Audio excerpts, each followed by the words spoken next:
Hello dear student, आप सबका बहुत बहुत स्वागत करता हूँ यूट्यूब के इस सेशन के अंदर। Again welcome to IP classes. आपका छोटी सी फैमिली में बहुत बहुत स्वागत करता हूँ। आपको पता ही होगा 75 days NDA with physics with IP का एक सीरीज़ अपना चल रहा था, जिसका आज डे 35 है। आज हम अल्टरनेटिंग डिवाइसेस को पढ़ने वाले हैं। तो आज की क्लास में अल्टरनेटिंग डिवाइसेस का टॉपिक ख़त्म हो जाएगा एंड कल और आगे 2-3 वीडियो में हम इसकी डीपीपीज़ का जो है सॉल्यूशन करेंगे। इसका जो डीपीपीज़ है आप इसको चेक कर सकते हो, डिस्क्रिप्शन में लिंक दे रखा है। और पीछे वाली जो क्लासेस थी 33, 35 फोर्थ की, उसकी डीपीपीज़ भी मैंने उसमें डाल दी हैं और कल हम उसका सॉल्यूशन करेंगे। It mean a type of question practice भी रहेगा हमारा। ठीक है, आज वीडियो नहीं चल पा रहा, आई थिंक सो, थोड़ा सा टेक्निकल इशू था। बट फ्रॉम कल से यानी आपका 31 से आपकी लाइव क्लास ही रहेगी, एकदम प्रॉपर वही हमारा 8:30 टाइमिंग पे ही। ठीक है ना, तब आप कल से फिर से एकदम मज़ेदार फॉर्म से वापस लौटेंगे। ठीक है, तो चलिए स्टार्ट करते हैं आज की हमारी क्लास को। क्लास से पहले बेसिक एक दो मैं बातें बताना चाहूँगा।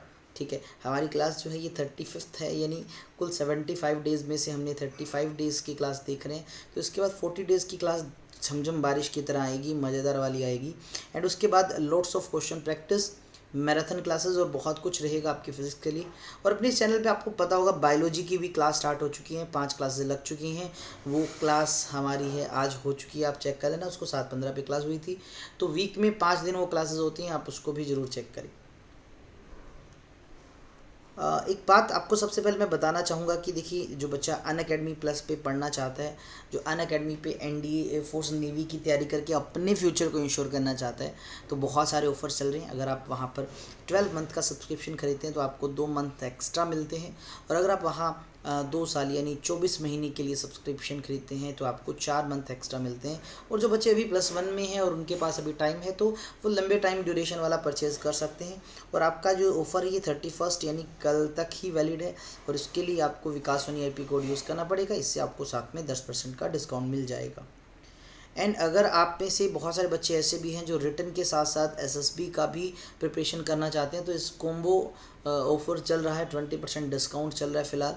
और विकास सोनी IP कोड यूज़ करके 10% एक्स्ट्रा, यानी ऑटोमेटिक टोटल आपका 30% तक आप डिस्काउंट ले सकते हैं इसके सब्सक्रिप्शन पे। एंड एक खास बात बता दूं, अगर आप एनडी एयरफोर्स नेवी का सब्सक्रिप्शन खरीदते हैं तो उसी के साथ साथ आपको मिलता है एयरफोर्स नेवी और कोस्ट गार्ड का सब्सक्रिप्शन उसी के अंदर, कुछ अलग से नहीं करना पड़ेगा आपको। अनअकैडमी पे ढेर सारे बैच कोर्स जो हैं वो स्टार्ट होते रहते हैं टाइम टू टाइम। जैसे आपको मैं बता दूं, 25 अगस्त से एक अग्नि NDA 2 नाम से बैच स्टार्ट हुआ था, आप उसमें चाहे तो इनरोल कर सकते हैं। और उसके अलावा भी लोड्स ऑफ द बैच जो है वो स्टार्ट हो रहे हैं। और इवन मैं आपको बताऊं, मेरे भी बैच जो है वो अगले मंथ से स्टार्ट होने वाला है, बैच कोर्स। तो आपको उसमें भी बेनिफिट मिल सकता है। एंड अगर इंडिविजुअल प्लस पे कोर्स देखना चाहते हो तो मेरे 2 कोर्स रिसेंट चल रहे हैं, एक ऑप्टिक्स पे और एक वेव्स एंड ऑसिलेशन पे। आप चाहो तो इसको देख सकते हैं। जो क्लास की टाइमिंग है आपको मैं बता दूं, तो ऑप्टिक्स का जो टाइमिंग है वो रात को 9:20 का टाइमिंग है। और इसका जो टाइमिंग है वो दोपहर को 3:45 का टाइमिंग है। फिलहाल ये जो कोर्स है कल ख़त्म हो जाएंगे और हम अगले मंथ नेक्स्ट नए कोर्स स्टार्ट करेंगे। ठीक है, तो चलिए क्लास को स्टार्ट कर लेते हैं। हमने लास्ट टाइम, अरे याद है मेरे भाई तेरे को, लास्ट टाइम मैंने तेरे को बताया था अल्टरनेटिंग करंट, यार अल्टरनेटिंग करंट या अल्टरनेटिंग वोल्टेज बताया था। तो तेरे को याद होगा उसमें बड़ी खास बात थी कि ये जो अल्टरनेटिंग करंट है ये तो अपनी वैल्यू बदलता रहता है और डायरेक्शन भी बदलता है। तो ऐसे केसेस में हमने कई तरह की वैल्यूज़ डिफाइन की थी, इंस्टेंटेनियस, पीक, एवरेज, RMS। और मैंने तेरे को एक बात याद हो बताया था कि जब भी तेरे को अल्टरनेटिंग करंट से कोई क्वेश्चन मिलेगा और अगर वहाँ कुछ नहीं लिखा, इट मीन जो वैल्यू तेरे को गिवन है वो कौन सी वैल्यू गिवन है, वो RMS वैल्यू गिवन है। कौन सा? RMS। तो यार ये अल्टरनेटिंग करंट सर्किट्स क्या हैं? तो मैं बता दूं कि हम अब कुछ अलग नहीं, हम कुछ पुरानी चीज़ों को ही पढ़ने जा रहे हैं।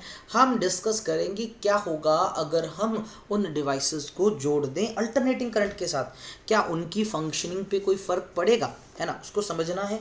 डायरेक्ट क्वेश्चन बन सकता है, ज़्यादा डीप में नहीं जाएंगे, इतना टिपिकल टॉपिक नहीं है कहीं सोचो हर साल क्वेश्चन आते नहीं, ऐसा कुछ नहीं है। हाँ, अल्टरनेटिंग से जो क्वेश्चन आते थे वो शायद कल वाली क्लास में कवर हो गया था। तो आज की जो क्लास है इससे ठीक है 50-50% की आ सकता है, नहीं भी आ सकता, बट देखिए ज़रूर, क्योंकि रिस्क नहीं लेना। तो देखिए, अब हमने सबसे पहला पढ़ना है क्या होगा जब हम एक रजिस्टर के साथ अल्टरनेटिंग करंट को जोड़ दें। अब रजिस्टर के साथ मान लो मेरे पास एक इस तरह से एक रेजिस्टेंस है। रेजिस्टेंस को तो तुम भली भांति जानते होगे ना, तुम्हारा पुराना दोस्त है ये रेजिस्टेंस। मान लीजिए इसका रेजिस्टेंस आर है और आपने क्या किया, आपने इस रजिस्टर के जो किनारे हैं, एंड्स हैं, उसको जोड़ दिया किससे, एक अल्टरनेटिंग सोर्स को। तो तुम्हें पता होगा अल्टरनेटिंग सोर्स की पहचान क्या है, ऐसे आपने कर्व बना देना है गोले के अंदर। इससे पता लगता है ये एक एसी सोर्स से जुड़ा हुआ है। अगर ये डीसी से जुड़ा होता तो तुम्हें पता है क्या लगाना होता था, यहाँ क्या लगाना होता था। अगर तुम्हें पता है तुम कमेंट के अंदर वो बात बताओगे कि यहाँ क्या लगा होता अगर ये डीसी सर्किट होता। ठीक है, तो आपने क्या किया, एसी सोर्स से जोड़ दिया। अब आपको पता है इस एसी सोर्स ने क्या करना है, इसको वोल्टेज देना है। क्या कांस्टेंट वोल्टेज देगा, सर नहीं देगा वोल्टेज कांस्टेंट, बिकॉज ये तो एक एसी सोर्स है। तो इसने जो वोल्टेज प्रोवाइड की, मान लो वो कितनी है हमारी, वो है V is equals to V naught sine omega T. बोले सर ये ऐसे कैसे लिखा, मैंने कहा एसी को ऐसे तो लिखते थे। ये वी नोट है पीक वैल्यू, साइन ग्राफ बताएगा इसका, ओमेगा एंगुलर वेलोसिटी। तो इतना वोल्टेज इसने अप्लाई कर दिया अप्लाई। तो मुझे एक छोटी सी बात बताओ कि जब हमने इस सर्किट के साथ वोल्टेज को जोड़ा तो सर्किट में करंट फ्लो करेगा। जी बिल्कुल सही, करंट फ्लो करेगा। तो मैंने तुमसे प्रश्न पूछा कि यार जब सर्किट में वोल्टेज जो है वो इंक्रीज होगा तो क्या सर्किट में रेजिस्टेंस भी इंक्रीज होगा।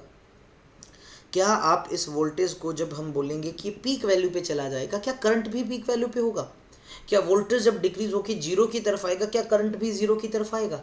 तो मैंने कहा तो बिल्कुल सही सोच रहा है, ये बिल्कुल ऐसा ही होगा। अगर हम एक अल्टरनेटिंग करंट प्रोवाइड करते हैं एक रेजिस्टर को, और वोल्टेज का अगर equation V naught sine omega T होता है तो करंट का equation I naught sine omega T होता है। इनमें फेज डिफरेंस है वो ज़ीरो होता है। अब ज़ीरो फेज डिफरेंस को समझना बहुत ही ज़्यादा ज़रूरी है। ज़ीरो फेज डिफरेंस का मतलब जैसे कारनामे वोल्टेज दिखाएगा वैसे कारनामे करंट दिखाएगा, जैसे कारनामे वोल्टेज दिखाएगा वैसे करंट दिखाएगा। इट मीन अगर हम क्या करें, एक ही ग्राफ के अंदर, मेरी बात सुनना ज़रा, मैं तुमसे बोल रहा हूँ, एक ही ग्राफ के अंदर मैं वोल्टेज को और उसको दिखाता हूँ। ठीक है, इधर वोल्टेज भी है और करंट भी है। अगर वोल्टेज को अगर मैं रिप्रेजेंट करता हूँ रेड कलर की लाइन से, तो वोल्टेज का ग्राफ अगर मेरे भाई ऐसे जा रहा है सर्किट के अंदर, इस तरह से वेरी कर रहा है, तो करंट कुछ अलग नहीं करेगा, करंट इसकी कॉपी करेगा। देख लो ये करंट के लिए ग्राफ बना दिया मैंने, ये जो ग्रीन कलर से तुम देख रहे हो। ठीक है, तो बिल्कुल इसके जैसा ही बिहेव कर रहा है। ठीक है, ये जो कलर है ये करंट के लिए है, और जो रेड कलर था हमारा मेरे भाई किसके लिए था, वो वोल्टेज के लिए था। ठीक है, यानी देखिए जब दोनों एक साथ ज़ीरो पे हैं, दोनों एक साथ ज़ीरो पे हैं, दोनों एक साथ पीक वैल्यू पे हैं, दोनों एक साथ फिर से ज़ीरो पे हैं, दोनों फिर से पीक वैल्यू पे हैं, it mean there is zero phase difference. तुमसे एग्जाम में पूछा जा सकता है कि अगर एक रजिस्टर पे तुमने एसी अप्लाई किया तो वोल्टेज और करंट का फेज डिफरेंस बताओ। बोले सर ज़ीरो। मैंने बोला ज़ीरो का मीनिंग क्या है। ज़ीरो का सर मतलब ये है कि जब वोल्टेज बढ़ेगा करंट बढ़ेगा, जब वोल्टेज कम होगा करंट कम होगा, जब वोल्टेज ज़ीरो होगा करंट ज़ीरो होगा। जैसे काम वोल्टेज करेगा वैसे ही करंट करेगा। और ऐसे पर्टिकुलर केस के अंदर अगर हम ये निकालना चाहें कि कितना पावर है, एवरेज पावर, डेसिपेटेड बोल दो या एवरेज पावर, तो उसका फॉर्मूला होगा कि भाई देख ये जो भी तूने अल्टरनेटिंग करंट अल्टरनेटिंग वोल्टेज लगाया, करंट आया, तो जस्ट क्या कर, वोल्टेज की जो आरएमएस वैल्यू है उसको करंट की आरएमएस वैल्यू से मल्टीप्लाई कर दे, तेरे पास पावर आ जाएगी। क्या आ जाएगी मेरे भाई, पावर आ जाएगी। अच्छा एक बात मैं तुम्हें और यहाँ इसी के साथ लिख देता हूँ, हम ना आगे ना पावर फैक्टर नाम से एक चीज़ पढ़ेंगे। क्या पढ़ेंगे मेरे भाइयों, पावर फैक्टर। देखिए उसका जो फॉर्मूला होता है वो होता है कोस ऑफ फाई, फाई यही फेज डिफरेंस, ज़ीरो है ना, तो यहाँ ज़ीरो पुट करोगे क्या आ जाएगा, वन आ जाएगा। तो इसी के साथ याद करना है तो रख सकते हो कि रजिस्टर के लिए पावर फैक्टर वन होता है। ठीक है, अच्छा यहाँ पर रेजिस्टेंस की तरह ही बिहेव करेगा, कुछ अलग थोड़ी काम कर रहे हैं, नॉर्मल रजिस्टर की तरह काम कर रहे हैं। इससे मुझे एक और ज्ञान प्राप्ति हुई कि अगर रजिस्टर में तुम एसी पास करो चाहे डीसी पास करो, कोई ज़्यादा फर्क नहीं है, एक जैसा ही काम चल रहा है। सर नया क्या था, मैंने कहा नया अब है। देख मेरे भाई नया तो अब आ रहा है। मैंने तुमको बोला कि अगर तुम्हारे पास एक इंडक्टर है। बोले सर इंडक्टर क्या होता है, मैंने कहा तेरे को अच्छे से तो बताया था, ये जो स्प्रिंग जैसे शेप का होता है इसको इंडक्टर कहा जाता है, एल से इसको रिप्रेजेंट करते थे। मैंने कहा इंडक्टर को भी मैंने क्या किया, जोड़ दिया एक किससे, अल्टरनेटिंग सोर्स से। ये जोड़ दिया तो जोड़ दिया, अब जोड़ दिया तो ये क्या करेगा, अल्टरनेटिंग वोल्टेज भेजेगा इसके अंदर, ये एसी सोर्स है, अल्टरनेटिंग वोल्टेज भेजेगा। करंट भी नहीं दिखा सकते क्योंकि बार बार डायरेक्शन भी बदलेगी, और ये भी पता है कि इस सोर्स ने इस इंडक्टर को जो वोल्टेज दिया वो कम ज़्यादा हो रहा है, वेरी कर रहा है, अल्टरनेटिंग करंट ही तो है। तो अगर मैं वोल्टेज की इक्वेशन को दिखाने के लिए इसको रिप्रेजेंट कर रहा हूँ, मैंने लिखा V is equals to V naught sine omega T. तो जब हम कैलकुलेट करते हैं, मैंने तो यहाँ डायरेक्ट बता दिया, बट जब हम कैलकुलेट करते हैं तो हमें पता लगता है कि जो करंट का इक्वेशन इससे थोड़ा अलग होता है। करंट का इक्वेशन होता है I naught sine omega t minus pi by two. आप देख सकते हो 90 का फर्क दिख रहा है, तो कुल मिला के समझ सकते हो कि ये कोस वाला एंगल बना रहा है, क्योंकि साइन 90 पे कोस में बदल जाता है। ठीक है, तो यानी यहाँ पर देखो इसमें लास्ट में ओमेगा टी है, इसमें omega t minus pi by two है। It mean there is a difference, यहाँ पर भाई एक डिफरेंस है, कितना, पाई बाई टू का। ये डायरेक्ट याद रखना है, पाई बाई टू जिसको 90 डिग्री बोलते हैं। क्या कि जब आप एक इंडक्टर में वोल्टेज अप्लाई करते हो तो भाई फेज डिफरेंस होता है कितना, 90 डिग्री का। अच्छा, इस फेज डिफरेंस का मतलब क्या है, इसका मतलब मेरे भाई वोल्टेज जो है बेटा जी वो आगे चलता है, वोल्टेज जो है आगे रहता है, और जो करंट है वो पीछे रहता है। अरे पीछे रहने का मतलब क्या हुआ, आगे होने का मतलब क्या हुआ, मैंने कहा जब इस सर्किट के अंदर वोल्टेज 0 से मैक्सिमम हो रही होगी तो शायद उस टाइम करंट 0 होगा। जब वोल्टेज मैक्सिमम है करंट 0 है, वोल्टेज मैक्सिमम से 0 हुई और करंट 0 से मैक्सिमम हुआ, यानी जो काम वोल्टेज ने करना है वो करंट थोड़ी देर बाद करेगा, उससे पीछे चल रहा है। रजिस्टर की तरह नहीं है कि जैसे मेरे भाई वोल्टेज होगा वैसे करंट होगा, ऐसा कुछ नहीं है। दैट्स वाई इसमें फेज डिफरेंस 0 है, 90 डिग्री है।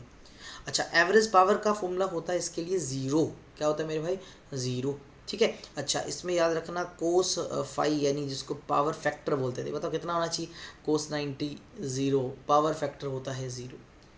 अच्छा जी, इसका ग्राफ अगर मैं तुमसे पूछूं एक के अंदर ही मुझे दिखाना है, तो मैंने कहा देख मेरे भाई इसमें ग्राफ एक जैसा नहीं बनेगा। इसमें अगर तू वोल्टेज के ग्राफ को ऐसे दिखा रहा है, ये वोल्टेज का ग्राफ है, ये वोल्टेज है अगर, तो करंट ऐसा बिल्कुल भी नहीं है। करंट जो है वो कुछ अलग है, उसका ग्राफ कोस वाला सा है। कहाँ से, कोस का, जो यहाँ से मान लो स्टार्ट हो रहा है इस तरह से, तो इस तरह से वो जा रहा है, थोड़ा सा नीचा भी होगा। अब ये टेढ़ा सा ग्राफ बनाने का मकसद सिर्फ इतना बताना है कि करंट और वोल्टेज एक जैसे नहीं है। आप ये उम्मीद मत रखो कि जब इस इंडक्टर में वोल्टेज मैक्सिमम देगा एसी सोर्स तो करंट भी मैक्सिमम होगा, ऐसा नहीं है। जब वोल्टेज 0 होगी करंट भी 0 होगा, ऐसा कुछ नहीं है, ये सब गड़बड़ हो जाती है। ठीक है, और एक और सबसे ज़्यादा ज़रूरी बात, ये जो इंडक्टर नाम की चीज़ है ये भी अल्टरनेटिंग करंट को जाने से रोकता है, उसका अपोज करता है, एक टाइप का रेजिस्टेंस आ गया इसके पास। तो इंडक्टर जो रेजिस्टेंस दिखाता है, दिखा क्यों रहा है, पहले नहीं था। जब डीसी के साथ जोड़ते थे तब ऐसा कोई रेजिस्टेंस नहीं आता था, लेकिन जैसे ही तुमने इंडक्टर को अल्टरनेटिंग करंट दे दिया तो भाई ये भी गुस्से में आ गया और इसका भी एक रेजिस्टेंस बन गया, और उसका नाम दिया जाता है इंडक्टिव रिएक्टेंस। XL से लिखते हैं, फॉर्मूला है ओमेगा इंटू एल। ओमेगा को तुम 2 पाई फ्रिक्वेंसी भी लिख सकते हो, इंटू एल। एल तो पता लग गया होगा, इंडक्टेंस है। यहाँ से एक बात और पता लगती है, जितना ज़्यादा एल होगा उतना ज़्यादा रेजिस्टेंस होगा, या जितना ज़्यादा एसी की फ्रिक्वेंसी होगी उतना ज़्यादा एक्सएल होगा। एसी की फ्रिक्वेंसी कम तो एक्सएल कम, यानी एक इंडक्टर में जितना ज़्यादा फ्रिक्वेंसी वाला अल्टरनेटिंग करंट जाएगा इसका उतना ज़्यादा पोज करेगा। अब बारी आई हमारे लाल गोपाल कैपेसिटर की। कैपेसिटर भी कोई नई चीज़ थोड़ी है यार, हम पढ़ चुके हैं, कुछ ऐसा दिखता है कैपेसिटर। तो मैंने कहा ये कैपेसिटर भी बहुत ख़तरनाक चीज़ है, इसको भी जब हम एसी सोर्स से जोड़ते हैं तो इसका बिहेवियर भी थोड़ा सा अलग हो जाता है। डीसी को तो ये ब्लॉक कर ही देता है, यानी डीसी को अपने में से पास नहीं होने देता लगातार। अल्टरनेटिंग करंट का क्या होगा, जब आपने एक अल्टरनेटिंग वोल्टेज अप्लाई की, कौन से वाली मेरे भाई, मैंने कहा जब तूने V is equal to V naught sine omega t apply किया, करंट आपको कैसा मिलता है, वो मिलता है I naught sine omega t plus pi, यानी अगेन आपको पाई का फेज डिफरेंस मिलता है। ज्ञान प्राप्ति ये हुई कि भाई अगर आप कैपेसिटर पे अल्टरनेटिंग करंट अप्लाई कर दो, अल्टरनेटिंग वोल्टेज अप्लाई कर दो, तो करंट और वोल्टेज एक जैसे नहीं होंगे।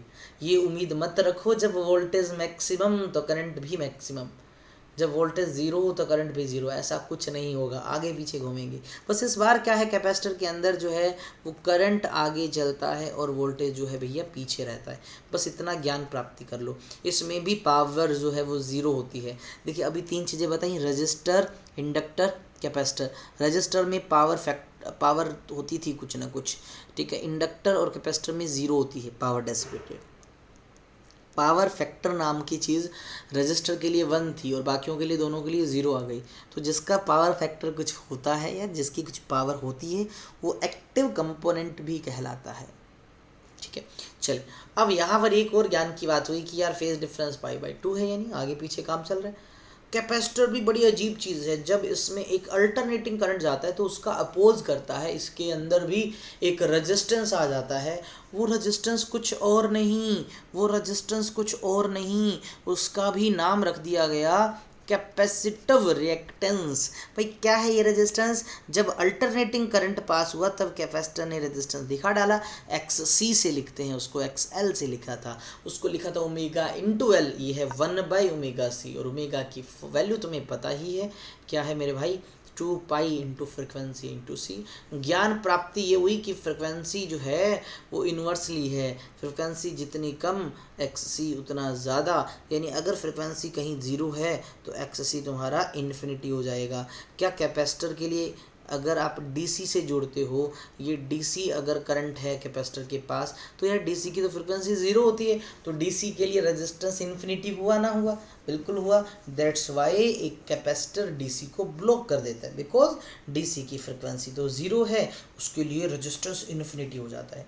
और जितना ज़्यादा फ्रिक्वेंसी होगा उतना रेजिस्टेंस कम होगा। एक और ज्ञान की प्राप्ति हुई कि ये जो इंडक्टर और कैपेसिटर हैं ये भेदभाव करते हैं, इसमें AC करंट और DC करंट में दोनों का बिहेवियर दोनों में अलग अलग होता है। भैया देखता है, चेक करता है कि सामने से AC आ रहा है या DC आ रहा है, उस हिसाब से ही अपना रेजिस्टेंस दिखाता है। यानी जब भी फिल्टर सर्किट्स की बात आएगी हम इनको यूज़ कर सकते हैं, किनको? इंडक्टर और कैपेसिटर को। अब बारी आती है क्या करो, तीनों को एक साथ जोड़ दो, क्योंकि बहुत ही ज़्यादा फेमस सर्किट है। देखें इससे कभी कभार प्रश्न पूछे जाते हैं, एयरफोर्स में तो यूजुअली पूछे जाते हैं, NDA में इतने ज़्यादा नहीं आए, but we can not skip this part, थोड़ा सा समझ लेंगे, ठीक है। क्लास +2 में होते तो पता लग जाता कि टीचर बोलते हैं बहुत ज़्यादा ज़रूरी है ये, ठीक है। तो है हमारा अब LCR सर्किट, या इसको RLC सर्किट भी पुकारा जा सकता है। R फॉर राजू नहीं, रेजिस्टेंस है। L फॉर लक्ष्मी नारायण नहीं, इंडक्टर है। और C फॉर हमारे चमन जी नहीं, C फॉर कैपेसिटर है। तीनों को सीरीज़ में लगा दिया, लाइव झिंगा लाला होने वाली है। अब तीनों को सीरीज़ में लगाने के बाद तीनों पर हमने जोड़ दिया एक AC सोर्स।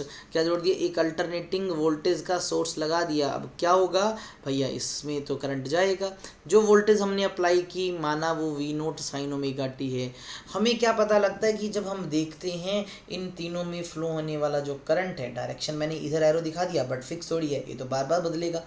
तो इस सर्किट में जो करंट होता है, जो बनता है, जो फ्लो करता है, वो होता है I0 sin ωt - phi। आप बोल सकते हो कि कुछ फेज डिफरेंस आता है फाई। कितना आता है भाई, इसको कैलकुलेट करने के लिए एक फॉर्मूला है, टेंजेंट ऑफ फाई कि कितना फेज डिफरेंस आएगा वो डिसाइड करेगा XL - XC divide by R। अब XL तुम्हें पता है omega L, resistance offer by inductor, जिसको इंडक्टिव रिएक्टेंस बोला था, वैसे ही XC कैपेसिटिव रिएक्टेंस, और R तो रेजिस्टेंस है ही, तो इससे निकाला जा सकता है। अच्छा, इससे भी ज़्यादा ज़रूरी है ये वाला पहरा, ये वाला स्टेंजा जिसको मैं लगा रहा हूँ स्टार। क्या कि जब एक LCR सर्किट जिसमें L, C और R तीनों जुड़े हुए हैं, उसमें जब आप भेज रहे हो एक अल्टरनेटिंग वोल्टेज को, तो ये सर्किट का टोटल रेजिस्टेंस कितना होगा। यहाँ पर तो तुम्हें 3 कंपोनेंट दिख रहे हैं, R भी दिख रहा है, L भी दिख रहा है, C भी, और सीरीज़ में दिख रहे हैं। क्या इनके रेजिस्टेंस सिंपल जुड़ जाएंगे? मैंने कहा नहीं मेरे भाई, ऐसा नहीं होगा। तीनों के रेजिस्टेंस सिंपल नहीं जुड़ेंगे, इनको कैलकुलेट किया जाता है स्पेशल तरीके से, जैसे फेजर डायग्राम बना के। हम उसको नहीं पढ़ रहे, ना ही हमारे वो काम का। हमें जस्ट याद रखना है कि तीनों को जब ऐसे जोड़ा जाता है, इनका जो इक्विवेलेंट रेजिस्टेंस आता है, टोटल रेजिस्टेंस जो एक LCR सर्किट ऑफर करता है, उसका जो फॉर्मूला होता है मेरे भाई वो होता है ये पहले तो इसका नाम रखा गया इम्पीडेंस। क्या रखा गया? इम्पीडेंस, रिप्रेजेंट किया जेड नाम के सिंबल से। क्या होता है? Under root of R square plus omega L minus omega C का होल स्क्वेयर। अच्छा, अगर ओमेगा एल बड़ा है तो आगे लिख दो, अगर ओमेगा सी बड़ा है तो उसको आगे लिख दो, कोई फर्क नहीं पड़ने वाला। अच्छा, ऐसे केसेस में पावर जो होती है वो होती है V R M S into cos phi, क्योंकि यहाँ पर इसकी वैल्यू ये नहीं होगी। अब ये तो तुम्हें पता ही है, इसको तो हम पावर फैक्टर बोलते ही आ रहे हैं, यानी यहाँ पर पावर फैक्टर जीरो नहीं होगा। जीरो किन में था, किन में था, ये भी कमेंट में तुम मुझे बताओगे कि पावर फैक्टर है वो ज़ीरो किन के लिए होता है। भाई ये बताना तो पड़ेगा, इतना तो करना है। और लाइक एंड शेयर करते रहना वीडियो को यार, तुम्हारे लिए बहुत अच्छा कंटेंट आगे आने वाला है। मैं बोलूँगा धमाल मचाने वाला, इतना मस्त कंटेंट आने वाला है। और भैया लाइव क्लास 8:30 पे आने वाली है डेली। फिर से बीच में कुछ डिस्टरबेंस हुआ 1 वीक का, ऊपर नीचे हुई, क्लासेस मिस भी हुई कभी क्लासेस।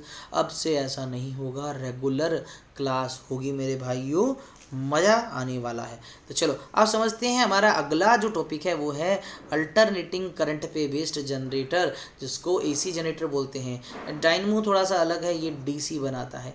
छोटा सा फ़र्क है, मैं तुम्हें समझा दूंगा, कोई ज़्यादा चीज़ें नहीं पूछी जाती। देखो बड़ा सिंपल सी चीज़ है, मैं थोड़ा थोड़ा आपको एक्सप्लेन कर देता हूँ। सबसे पहले मेरे भाई आप तक जो बात पहुँचनी चाहिए वो ये है कि जो अल्टरनेटिंग करंट को बनाने वाला जनरेटर है, या आप जो डायनमो पढ़ते हो डीसी को बनाने वाला, दोनों के अंदर एक बात खास है कि दोनों में हम उसको, उसके अंदर की कोयल को घुमाते हैं, मैकेनिकल एनर्जी हम देते हैं, बदले में ये तो जस्ट इलेक्ट्रिकल देता है। अब घुमाते कैसे हैं यार अंदर वाले कोयल को? भाई वो तो तुम पे डिपेंड करता है। तुम अगर घर में फ्री बैठे हो, तुम्हें कोई काम नहीं है, तो यार तुम इस हैंडल को घुमा दो। अच्छा, तुम्हें काम है तो तुम किसी आदमी को बिठा के चले जाओ। अगर नहीं मन कर रहा तो कोई जुगाड़ लगाओ, ये जो हवा चल रही है उससे घुमा दो, उसको बोलो भी घुमा जाए।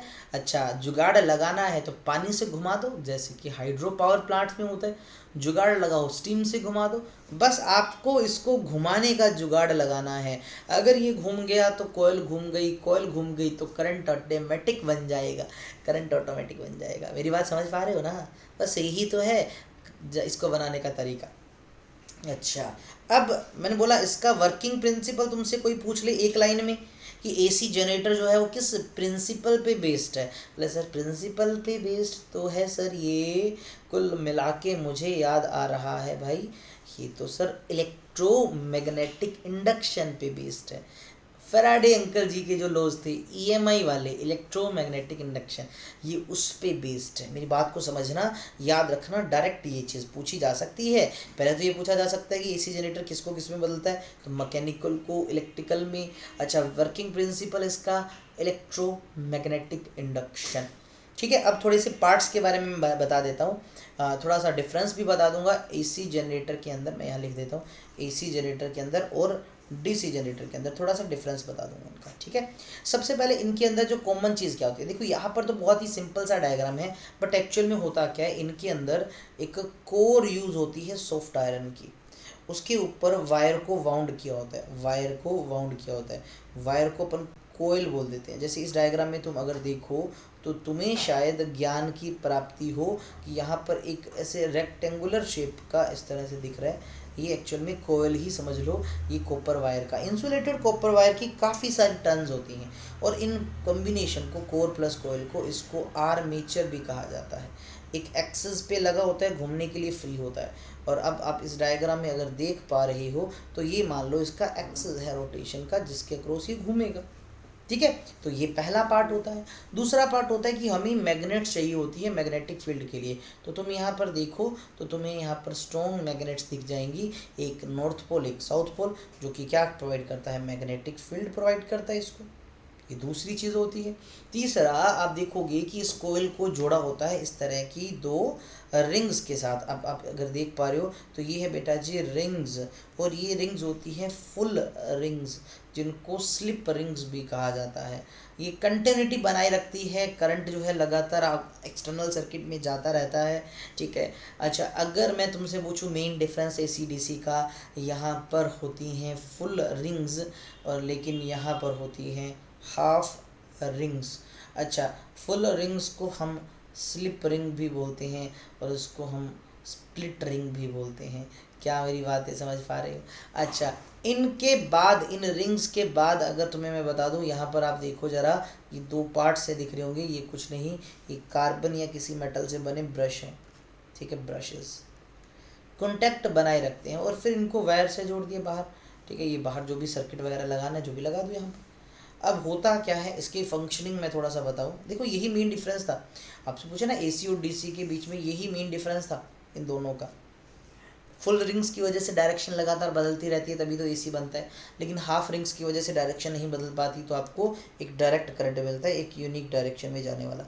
हाँ, आपके पास तरीके हैं एसी को डीसी में बदलने के, तो अगर आपको नहीं पता तो मैं वो भी बता देता हूँ, मैं पिछले पेज पे लिख देता हूँ ताकि बाद में भी याद रहे। आपको मैंने एक जगह बताया भी हुआ है, फिर भी बता देता हूँ। देखो, जब भी एसी को डीसी में बदलना हो, एसी को भाई डीसी में, तो यूज़ करते हैं रेक्टिफायर। क्या यूज़ करते हैं? रेक्टिफायर। और अगर डीसी को एसी में बदलना हो, वहाँ यूज़ करते हैं ओसिलेटर्स, ठीक है। ये छोटी सी ज्ञान की बात याद रख लेना। चलिए, हमें तो पढ़ना था सर वर्किंग किसका, इस इलेक्ट्रिक जनरेटर का। तो मैंने कहा देख, वर्किंग बहुत ही ज़्यादा आसान है। क्या, सबसे पहले तुम मैकेनिकल एनर्जी दोगे, इसको घुमाओगे, मान लो ओमेगा एंगुलर वेलोसिटी से घुमा रहे हो।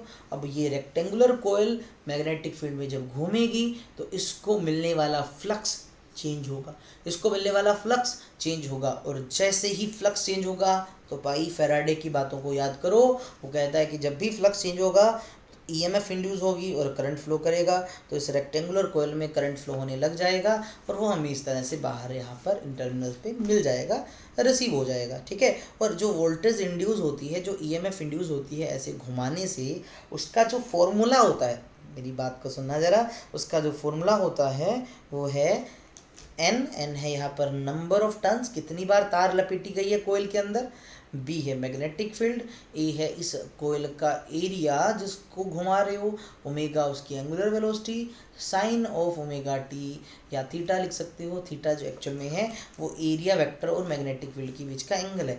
तुम इस ओमेगा टी को थीटा भी लिख सकते हो, और थीटा क्या है? एंगल बिटवीन बी एंड ए, ठीक है। ये भी ऐसे सोचा जा सकता है। तो कुल मिला के भाइयों, ये था तुम्हारा एसी जनरेटर। अब एसी जनरेटर के बाद इसी चैप्टर में एक और डिवाइस है, इस पे भी कई बार प्रश्न पूछा गया है तुम्हारे एनडीए जैसे बहुत ही प्यारे से एग्जाम में। क्या? अभी बताता हूँ।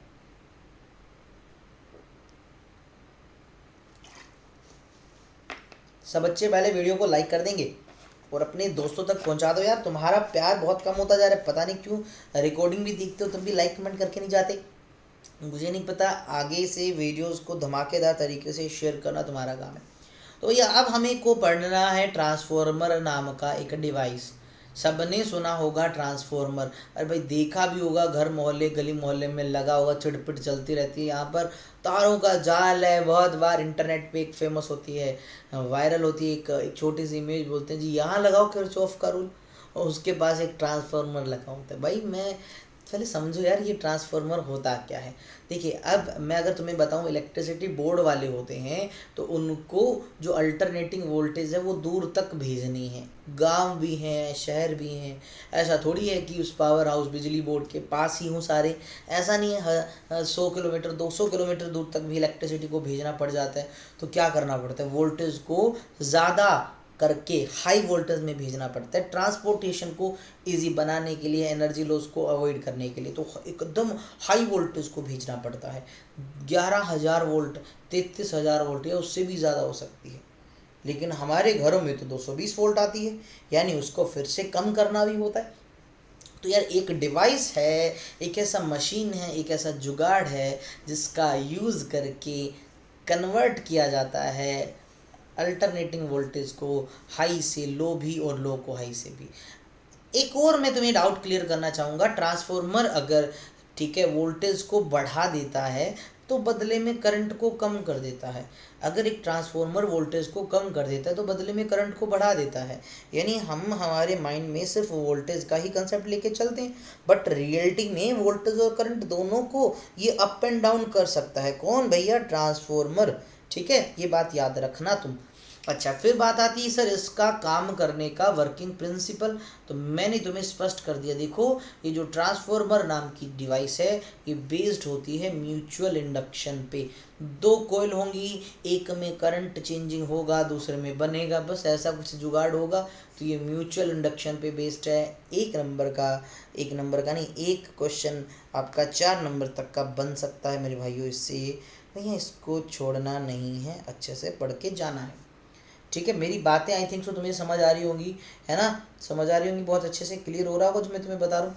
अब सुनना कि इसका जो है टाइप होता है दो। देखिए आगे शायद लिखा होगा, हाँ आगे लिखा होगा, मैं पहले थोड़ा सा क्लियर कर देता हूँ ताकि वो स्लाइड्स को अच्छे से समझा जा सके।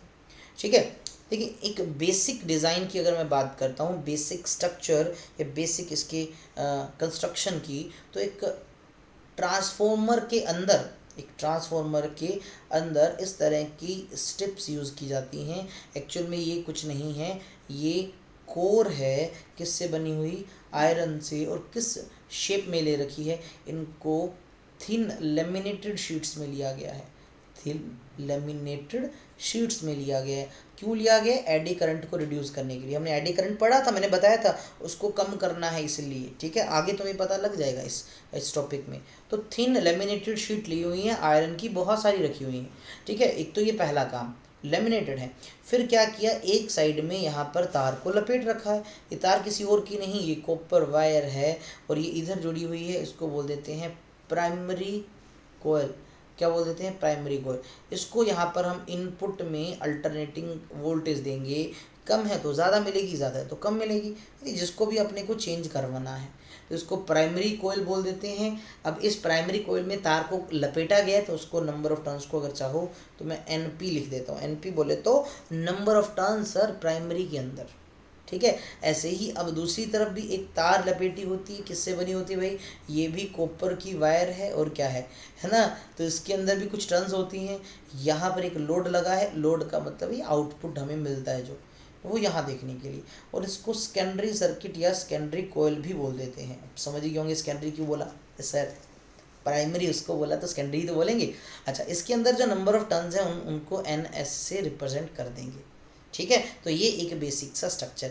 अच्छा, सिंबल वाइज मैं तुम्हें बताऊं तो आपका जो ट्रांसफॉर्मर होता है उसको इस तरह के सिंबल से रिप्रेजेंट किया जाता है। ठीक है, इस तरह के। हाँ, ये नंबर ऑफ टर्न्स कम ज़्यादा हो सकती हैं depending upon the type of the transformer. आगे बढ़े। अच्छा, अब थ्योरी के अंदर आपने कुछ भी नहीं पढ़ना इस पूरे के अंदर। ठीक है, जस्ट आपने क्या देखना है कि जब हम फॉर्मूला बनाते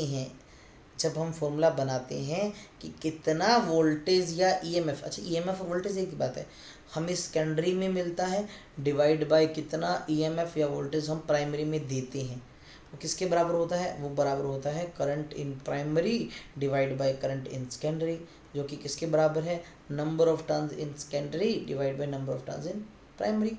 ठीक है, ये एक फॉर्मूला हमारे सामने आता है और इसको बाद में नाम दिया जाता है के। क्या नाम दिया जाता है? के। इस के को कहा जाता है ट्रांसफॉर्मेशन रेशो, या इसको टर्न्स रेशो भी कहा जाता है कि तार को लपेटा है उनकी रेशो कितनी है। ठीक है, ध्यान रखना यहाँ पर दो चीज़ों में, वोल्टेज में और नंबर ऑफ टर्न्स में, सेकेंडरी ऊपर है प्राइमरी नीचे। लेकिन करंट में क्या हो जाता है? इनका रेसिप्रोकल हो जाता है, प्राइमरी वाला करंट ऊपर, सेकेंडरी वाला नीचे। ठीक है, अब इसी के बेस पे ट्रांसफॉर्मर दो तरह का होता है। पेपर में पूछा गया है तुमसे, मैं बता रहा हूँ।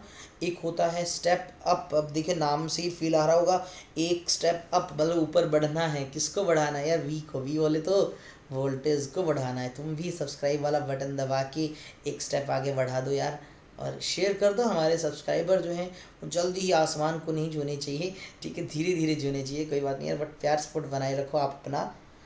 और अगर ऐसा चलता रहा तो मैं मजबूर हो जाऊंगा शायद केमिस्ट्री की क्लास को स्टार्ट करवाने के लिए। और चाहते हो अगर ऐसा, तो भाई बटन दबाना पड़ेगा आपको सब्सक्राइब वाला, और दबाना भी पड़ेगा दोस्तों से। ठीक है, ओके। तो सुनो, प्राइमरी कोयल किसके अंदर, स्टेप अप की बात हो रही है, जो प्राइमरी कोयल होती है उसके अंदर नंबर ऑफ टर्न्स थोड़े कम होते हैं, सेकेंडरी में ज़्यादा होते हैं। देख लो, थोड़ा सा आइडिया है कि यार कम नंबर है और इधर ज़्यादा है, ऐसे लॉजिकल सोचा जा सकता है। सेकेंडरी में नंबर ऑफ टर्न्स ज़्यादा, प्राइमरी में कम।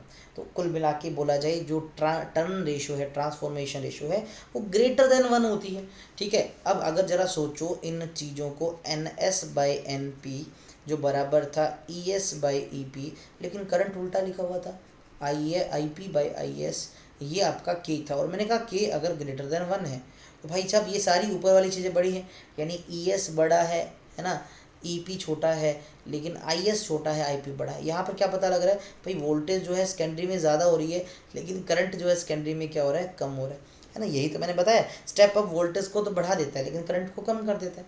एंड स्टेप डाउन बिल्कुल इसका उल्टा, जिसके अंदर प्राइमरी में नंबर ऑफ टर्न्स ज़्यादा है, सेकेंडरी में कम है। यानी ये जो NS/NP है, यानी ये जो ES/EP है, यानी ये जो IP/IS है, ये जो K है, ये लेस देन 1 है इस केस में।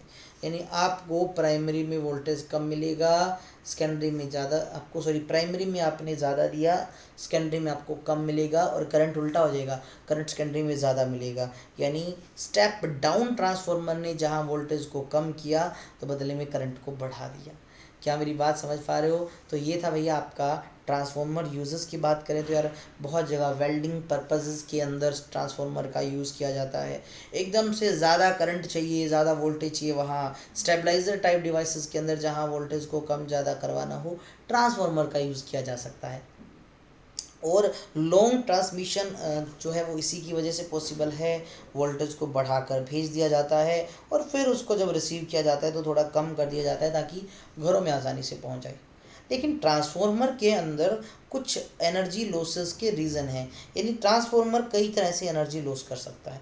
पहला है कॉपर का, जो तुमने वायर यूज़ किया है तो वो वायर कॉपर का रेजिस्टेंस तो कॉपर का कम होता है, जब करंट तुम भेजोगे तो इसका हीटिंग इफेक्ट बहुत ज़्यादा होगा और वो जो हीट बनेगी वो काम की ही नहीं है ना। तो वो एक टाइप से लॉस है, इसको कॉपर लॉस कहा जाता है। इसको अवॉइड करना है तो क्या करो, हम क्या कर सकते हैं, थिक वायर यूज़ कर लो वाइंडिंग के लिए, ये थोड़ा सा ज़्यादा अच्छा रहेगा। ठीक है। अच्छा, दूसरा है फ्लक्स लॉस। एक्चुअल में क्या होता है, आप अगर ज़रा ध्यान देखो तो यहाँ पर प्राइमरी में भी कोयल है और सेकेंडरी में भी है। जब तुम प्राइमरी में कोई वोल्टेज भेजते हो तो वो सेकेंडरी में तभी इंड्यूस होगी ज़्यादा से ज़्यादा या उतनी जब पूरा फ्लक्स लिंक करेगा, प्राइमरी का जितना मैग्नेटिक फ्लक्स है वो सेकेंडरी के साथ लिंक करे, है ना। तो यानी अगर ऐसा नहीं हो पाता उसको फ्लक्स लॉस कहा जाता है। ये तो तभी पॉसिबल होता है जब एक के ऊपर दूसरी तार लगा दी जाए, मैक्सिमम मैग्नेटिक फ्लक्स लिंक कर सके। एक होता है आयरन लॉस, जो हम कोर यूज़ करते हैं वो आयरन की ही क्यों यूज़ करते हैं। पहली बात देखो, मेटल का अगर हम कोर यूज़ करते हैं तो उसमें एडी करंट इंड्यूस हो जाता है, तो जिससे मोशन का अपोज हो सकता है और साथ में कुछ हीट भी बनती है जो काम की नहीं है। तो एडी करंट कम कैसे होगा, तो मैंने अभी बताया, तो हम क्या करते थे, थिन लेमिनेटेड शीट यूज़ करते थे, है ना। थिन लेमिनेटेड शीट इसीलिए यूज़ करते थे ताकि एडी लॉस को कम किया जा सके, हिस्टैरिसीस लॉस। जो कोर है वो क्या है, आप देखोगे ट्रांसफार्मर के अंदर ये जो कोर है इस पे कॉपर की वायर लगी हुई है और इसमें करंट कौन सा, अल्टरनेटिंग। तो इस अल्टरनेटिंग करंट की वजह से ये जो कोर है कभी मैग्नेटाइज होगा, कभी डीमैग्नेटाइज होगा। मैग्नेटाइज डीमैग्नेटाइज बार बार जब ऐसा होता है तो उसमें कुछ एनर्जी लॉस होता है, इसको हिस्टैरिसीस लॉस कहा जाता है। एंड लास्ट वन जो है बेटा जी वो है loss due to vibration of core. Core जब इसके अंदर मूव करती है तो कुछ वाइब्रेट भी करती है, जिसकी वजह से एक आवाज़ आती है, कई बार उसको हमिंग नॉइस भी कहा जाता है। जैसे ट्रांसफार्मर के पास अगर तुम जाओ तो इस टाइप की आवाज़ सुनाई देती है, इसको मैग्नेटोस्ट्रिक्शन इफेक्ट भी कहा जाता है। तो इसको कम करने के लिए मैकेनिकल ठीक है पार्ट सही होने चाहिए, इसमें फ्यूल वगैरह भी डालते रहते हैं हम, ऑयल वगैरह भी होता है ताकि वाइब्रेशन को कम से कम किया जा सके। तो ये था भाई आपका अल्टरनेटिंग करंट का हमारा जो चैप्टर, आई थिंक सो ये हमारा चैप्टर ख़त्म हो चुका है। हमने EMI और AC है वो दोनों पढ़ लिए हैं। अब मैं आपको बता देता हूँ, हमने काफ़ी सारा पार्ट जो है वो पढ़ लिया और कुल मिला के मैं अगर तुम्हें बताऊँ तो क्लास 12th का 50% जो पार्ट है वो हमने कवर कर लिया है और क्लास 11th का भी हमने काफ़ी कर लिया है 50%। तो हमने ऑलमोस्ट जो है पूरे ND के सिलेबस का 50% कर लिया है। इसकी डीपीपीज जो हैं ये AMI और AC की, आप लिंक को चेक करना, आपको वहाँ मिल जाएगी। और उसका सॉल्यूशन है वो अपन कल स्टार्ट करेंगे, यानी कल से आपका जो डाउट सेशन रहता है, या जिसको याद होगा आपको, मैंने DPP सॉल्यूशन या एपिसोड नाम से जो वीडियोस रहती हैं उसके अंदर हम उसके क्वेश्चन को सोल्व करेंगे, मैं आपको करवाऊँगा। ठीक है, तो I think so this is enough for today. और भी किसी बच्चे को कोई डाउट है, कोई सजेशन है, यार कमेंट के दरवाजे खोले हैं, आप सबका प्यार कमेंट में भी बरसा दिया करो, ताकि बहुत सारे बच्चे कमेंट देख के वीडियो को देखने आते हैं तो उनको थोड़ा आइडिया लग जाए कि हाँ अच्छा कंटेंट और अच्छी चीज़ें हैं यहाँ पर, और we are on the right place. तो बस इसी तरह अपना साथ बनाए रखें। और जिसने अभी तक सब्सक्राइब नहीं किया तो यार क्या कर रहे हैं मेरे भाई, 12% हमारे इस चैनल पे ऐसे बच्चे हैं जो वीडियो देखते हैं, वॉच टाइम है उनकी वजह से, बट सब्सक्राइब नहीं किया, पता नहीं क्यों यार। हम अगर इतनी मेहनत करते हैं उसको एक उंगली से सब्सक्राइब बटन करने में पता नहीं दिक्कत परेशानी हो रही है, भाई क्या काम कर रहे हो। तो ऐसा नहीं होना चाहिए, लाइक एंड शेयर आप करते रहो, कंटेंट आपको लगातार बढ़िया मिलता रहेगा। नो डाउट आप फिज़िक्स में बहुत ही ज़्यादा अच्छा करोगे, और बायोलॉजी का भी आपको पता ही है कि हमने आपके लिए स्टार्ट कर दिया है, बहुत अच्छे से मेहनत हो रही है बायोलॉजी वाले पे भी, बहुत अच्छा वर्क चल रहा है, और आगे भी ढेर सारे सरप्राइजेज मिलते रहेंगे। ठीक है, इसी के साथ मिलेंगे अब अगली वीडियो में कल। तब तक सब बच्चे हंसते रहें, मुस्कुराते रहें। जय हिंद दोस्तों, जय भारत।